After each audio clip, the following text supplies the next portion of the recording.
Bonsoir et bienvenue dans le débrief Île-de-France. Ce soir, on refait l'actualité ensemble dans un zoom musical. Et oui, puisqu'on est vendredi, on choisit toujours de vous ouvrir les portes de la culture en Île-de-France. C'est parti pour le débrief.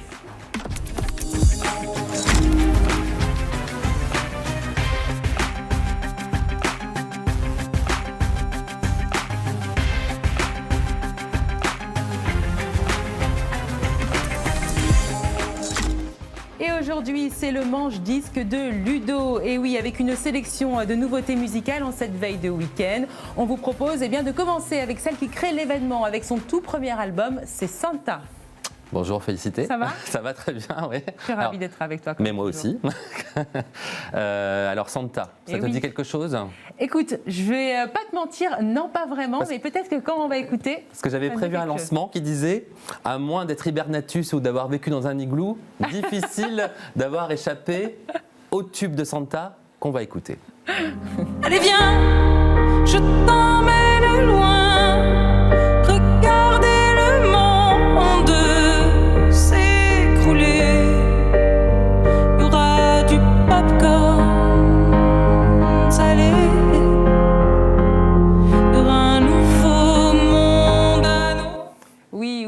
Forcément, ça me parle. Donc Santa, c'est vraiment la révélation 2024 de la scène française. Le titre Popcorn Salé qu'on vient d'entendre, il est sorti il y a 2 ans. Et en fait, il a fait son petit bonhomme de chemin au fil des mois pour gagner en notoriété. Et il est devenu le tube incontournable qu'on connaît aujourd'hui. Donc Popcorn Salé, c'est plus de 17 millions de vues pour le clip sur YouTube. Le titre a été certifié single de diamant pour plus de 50 millions d'écoutes sur les plateformes de streaming. Donc c'était à l'époque où il a eu le prix. Donc depuis, il y a encore plus d'écoutes. On approche presque des 100 millions d'écoutes. Donc c'est quand même énorme. Et donc autant dire que le premier album de Santa a été attendu. Alors Santa, c'est pas du tout une débutante. Elle est la chanteuse depuis 2009 d'un groupe qui n'a rien à voir avec l'univers de Popcorn Salé. Le groupe, c'est Hyphen Hyphen. C'est un groupe de rock qui chante en anglais. On va en écouter un extrait.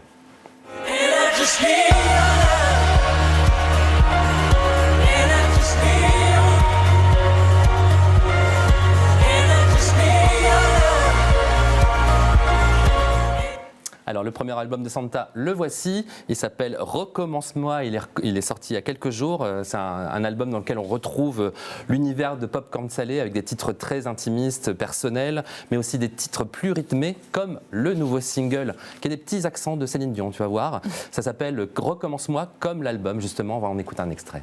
1, 2, 3, recommence-moi. Recommence-moi. J'irai danser aux portes du monde. Tu danseras sur mes secondes et on commence. Oui, je vois bien l'air dont tu parles. Là. Un peu à la Goldman, les titres que Céline Dion avait fait avec Goldman, on retrouve un petit peu cette ambiance-là. Oui, ça promet. Allez, on continue. On va parler maintenant d'une musique électro. Et oui, avec 2 générations d'artistes. Honneur aux aînés, on commence avec les Pet Shop Boys. Ouais, les Pet Shop Boys, une institution de la pop électro-anglaise. Le duo s'est formé au début des années 80 en pleine vague New Wave et Disco High Energy. Ils sortaient d'ailleurs leur tout premier single il y a tout pile 40 ans. Alors, petit rappel, avec l'un de leurs plus gros tubes, c'était la reprise de Go West des Village People et c'était en 1993.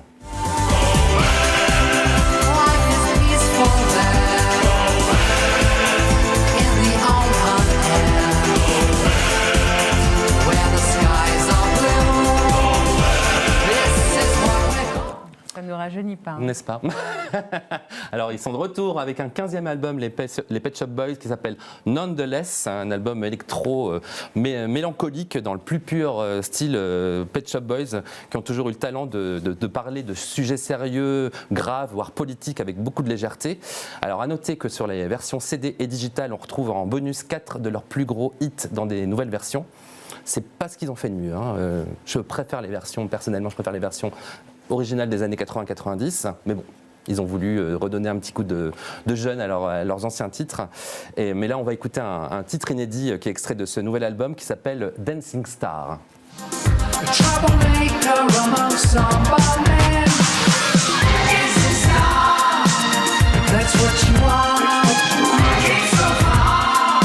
You're a dancing star.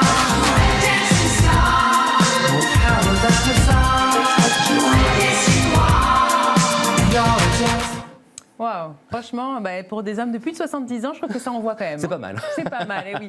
Allez, on continue. Et donc, dans la nouvelle génération d'artistes, cette fois, d'artistes électro, on va parler du français Dabble. Dabble.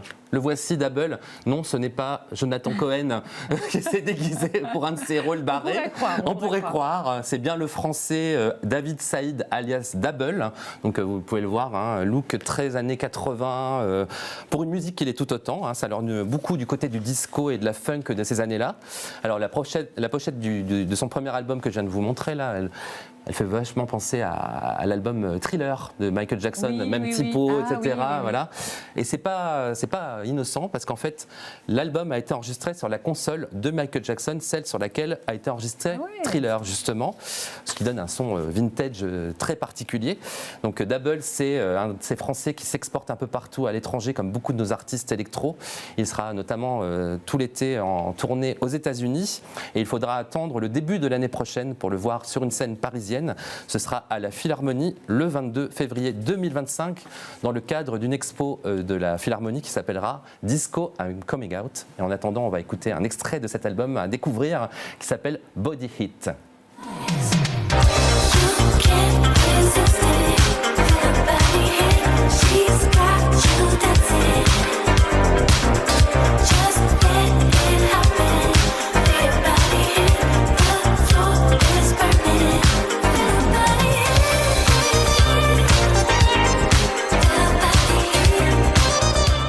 Ah ouais, j'aime beaucoup. On est vraiment dans les années 80. Ouais, ça aurait pu sortir en 83 comme Thriller. C'était pas. Magnifique, j'aime beaucoup. Ça donne envie de danser. C'est très sympa cet album, je vous le conseille vraiment. Ouais. Et puis, une star de la chanson française propose une série de tutos sur YouTube. Et si on avait bien un qu'on n'attendait pas sur ce genre de médias, c'est lui. Bonjour tout le monde, je vais faire une petite série de tutos pour vous expliquer comment je m'accompagne sur certaines de mes chansons, comment je joue de la guitare.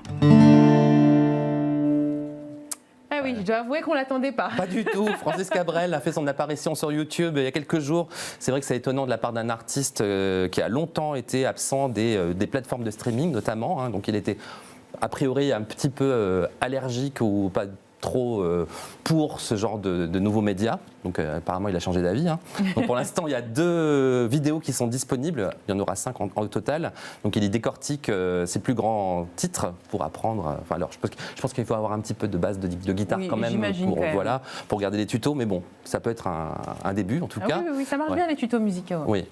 Et donc on va regarder un extrait où il décortique sa chanson La Corrida.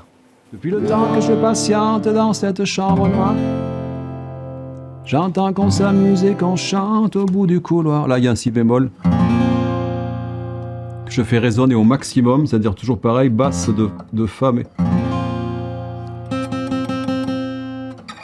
C'est le même que celui-ci, mais un demi-ton plus haut. Il y a quand même beaucoup d'ouverture dans celui-là. Depuis le temps que je patiente dans cette chambre. Oui, je pense qu'il faut toucher un petit peu, la guitare.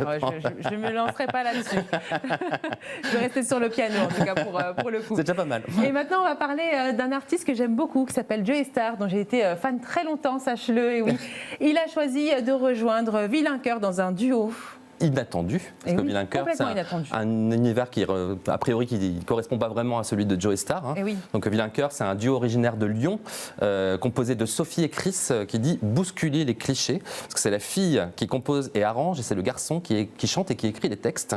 Leur style, c'est des chansons pop qui parlent des fêlures de l'être humain, et si on a bien qu'il y a des fêlures, c'est... justement l'artiste qu'ils ont invité sur leur nouveau single, Joey Starr, et le titre s'appelle D'où je viens. On va en écouter un petit extrait. M'emmène voir ailleurs. De quelle couleur on a repeint l'enfer. Mais je suis qu'un enfant. Si nulle part me fait peur.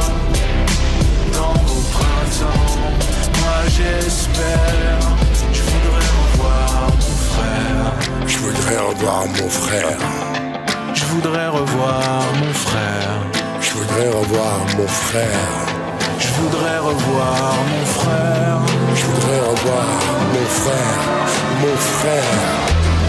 Arrivé seul ici, ça vaut 20 000 naufrages. Je me sens comme un missile qui admire le paysage. Sur mon radeau j'ai vu couler le sang de l'amiral. Et sur ma peau, la sueur des démons de la cale. À toutes ces calypsos qui font les filles fragiles. Deux univers complètement différents. Complètement.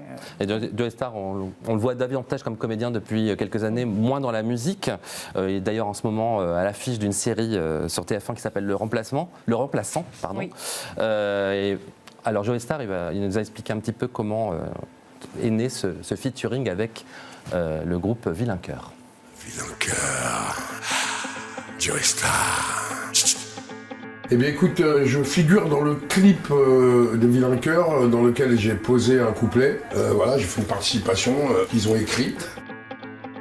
Ça s'est vraiment fait comme ça, quoi. C'est-à-dire que j'ai rencontré Chris par rapport à Gang Stories, on a échangé. Après, je l'ai retrouvé sur une mise en scène de théâtre que je faisais à Saint-Malo. Ils sont venus, on a passé un petit moment ensemble. Enfin voilà, on est un peu témoins de ce qu'on fait les uns des autres. C'est vraiment une rencontre qui s'est faite sans calcul ou autre. C'est un truc à l'aura, quoi. C'est pas une science exacte, donc c'est dur à expliquer. Bon, moi, j'aime déjà les gens qui ont des choses à dire, en fait. Voilà. Et je les trouve assez sincères dans leur démarche. C'est ce que j'aime chez eux, en fait. C'est que l'intention est là. J'aime leur énergie, j'aime ce que ça raconte, quoi. On peut parler d'une belle rencontre. Ouais, et puis ça leur donne un petit coup de pouce parce que Vilain Cœur, c'est un groupe qui démarre. Donc effectivement, de faire un featuring avec quelqu'un comme Joey Starr, c'est plutôt pas mal. Sacré coup de pouce, en effet. Allez, on passe au festival. Et ce week-end, 14 et 15 juin, c'est-à-dire dans 15 jours, vous allez pouvoir profiter du festival Biche. C'est pas en Ile-de-France, mais c'est tout proche. Ah. Le festival Biche se tiendra comme chaque année à l'Aigle dans l'Orne, en Normandie. Mais bon, on le sait, hein, les Parisiens, les Franciliens, ils aiment bien partir en week-end en Normandie. Hein, c'est un petit peu une extension de l'Île-de-France. Donc le Biche Festival, c'est un festival de musique vert marqué par un engagement écologique fort. C'est la 9e édition qui se tiendra les 14 et 15 juin avec une programmation qui mettra en lumière, comme chaque année, des talents émergents de la scène française. Des découvertes donc pour la plupart, mais aussi quelques noms plus connus comme Étienne de Crécy, c'est un grand nom de la scène électro-française. Il y aura aussi Alyosha Schneider, Le Scope, ou encore Simone Ringer, c'est la fille de Catherine Ringer et Fred Chichin d'Erita Mitsuko, qui se lance aussi dans la chanson. Elle était dans un groupe, là, elle se lance en solo. Donc la fête se déroulera comme chaque année dans une véritable ancienne ferme, la ferme de Ray. Et l'année dernière, c'est Zao de Sagazan qui venait tout juste de sortir son tout premier album, qui avait fait sensation au festival Biche. Depuis, elle a cartonné avec son album et elle a remporté 4 prix aux dernières victoires de la musique. Donc il y a peut-être la nouvelle Zao de Sagazan qui sera dans la programmation du festival Biche. Donc c'est à surveiller. Donc à noter que la deuxième journée, donc le samedi 15 juin, l'accès au festival est gratuit de 10h à 18h. Et pour les tarifs, donc il y a un tarif pour les 2 jours, un tarif pour les autres pour une seule journée si on veut. Et il y a toutes les infos qui sont disponibles sur le site biche-festival.fr. Eh oui, merci pour cet éclairage musical. Allez, on va rester d'ailleurs dans la musique et puis on va visiter Montmartre en musique. C'est Olivier qui vous le propose. En tout cas, vous pouvez le faire ce week-end, pourquoi pas, regardez. Le Sacré-Cœur derrière moi, évidemment, je suis à Montmartre pour une visite de Montmartre, mais pas n'importe laquelle. Je vais vous proposer une visite de Montmartre enchantée grâce à Véronica. Bonjour Véronica. Bonjour, bienvenue à Montmartre enchantée. En quoi ça consiste ? Alors, c'est un concept que j'ai créé en 2005 qui consiste à faire visiter le patrimoine au moyen de ma voix a cappella, que j'ai adapté ici à Montmartre depuis près de 11 ans sous le nom de Montmartre enchantée. C'est une visite chantée et commentée de la butte en chanson, en air lyrique et en chant sacré ou chanson internationale. C'est un concept qui a obtenu 5 prix nationaux et qui est labellisé UNESCO. C'est unique à Montmartre. J'ai eu la chance de participer à une visite en VIP. Extrait. L'amour est un enfant de bohème qui n'a jamais connu de loi. Si tu ne m'aimes pas, je t'aime. Si je t'aime, prends garde à toi. Bravo! Merci. Alors, comme vous avez pu le remarquer, il y a des points d'arrêt dans lesquels je partage en fait mon regard d'artiste sur l'histoire, sur les personnalités, en donnant des anecdotes sur les gens qui ont vécu ici et qui ont fait la légende de Montmartre. Par exemple, l'église Saint-Pierre à côté du Sacré-Cœur. Dans laquelle vous chantez aussi et on ne peut pas résister à un petit extrait, regardez.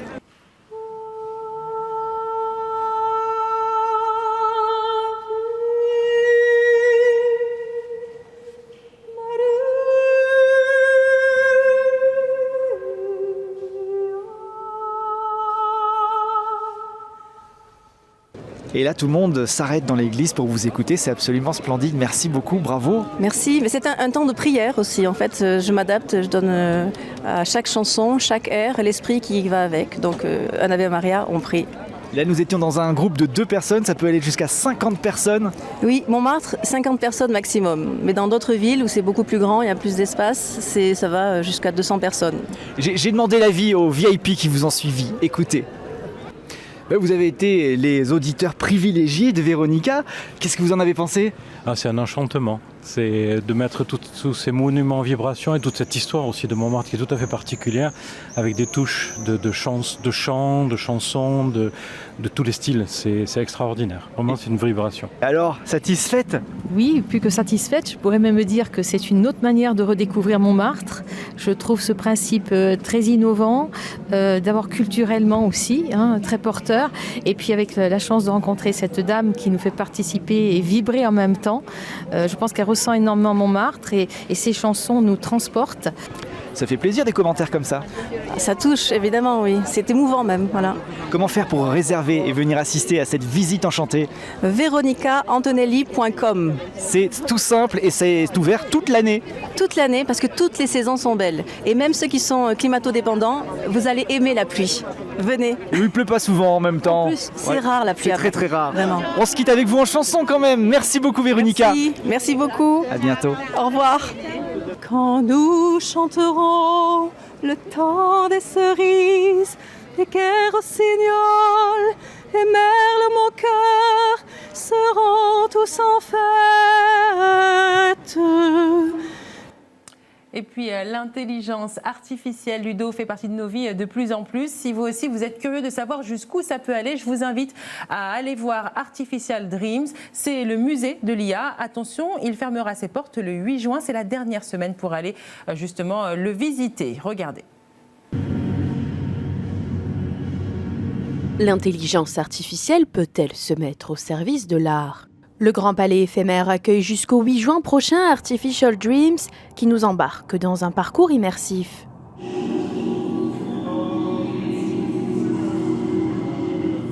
Douze artistes interrogent le rapport entre l'homme et la machine. Acteurs ou spectateurs, les visiteurs sont bercés par le son et l'image. Impossible de rester impassible devant leur message, comme ici, sur l'urgence climatique.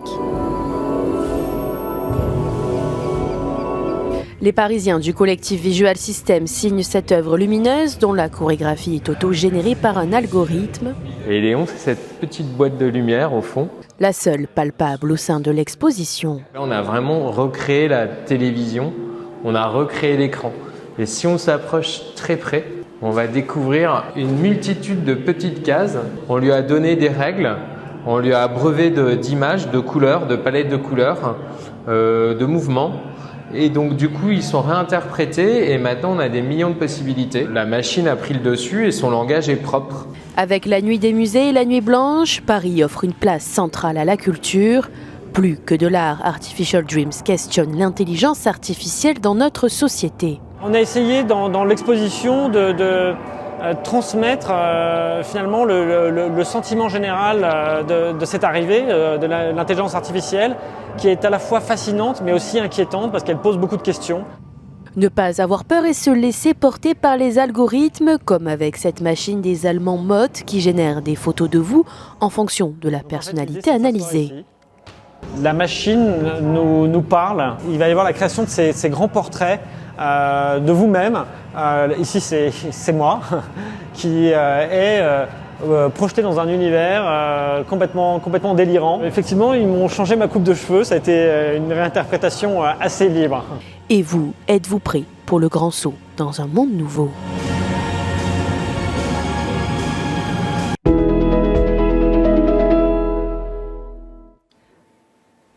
Artificial Dreams. Je n'ai pas le bon accent, moi, mais bon, tu as compris, intelligence artificielle. Artificial Dreams. Tout à fait. Je ne sais pas si c'est beaucoup mieux. Quand même, hein. En tout cas, merci Ludo d'avoir été avec nous. On peut retrouver tous les manches disques de Ludo, bien sûr, sur notre site internet, 20minutes.tv. Ok ? On fait ça ? On fait ça. Quant à vous, on se retrouve lundi pour une nouvelle semaine. Et d'ici là, passez un très bon week-end. Profitez-en.